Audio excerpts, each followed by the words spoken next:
अल्लाह ताला ने सूरतुल मुम्तहिना में सय्यदना इब्राहीम अलैहिस्सलाम और उन पर ईमान लाने वालों की जिंदगी को नमूना करार दिया है। उस मौके पर सय्यदना इब्राहीम अलैहिस्सलाम और उनकी कौम ने यह दुआ मांगी, रब्बना अलैका तवक्कलना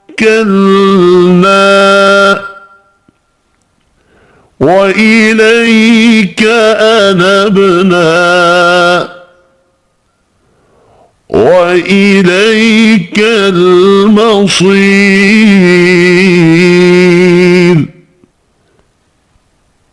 ربنا لا تجعلنا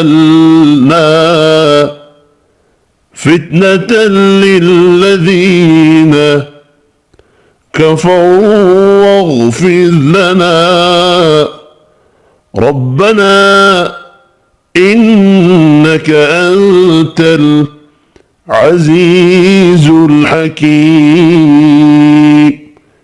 ए हमारे रब, तुझ पर ही हमने भरोसा किया और तेरी ही तरफ हमने रुजू किया और तेरी ही तरफ हमें लौटना है। ए हमारे रब, तू हमें उन लोगों के लिए आजमाइश न बना जिन्होंने कुफर किया और हमें बख्श दे। ए हमारे रब, बेशक तू ही बड़ा जबरदस्त खूब हिकमत वाला है।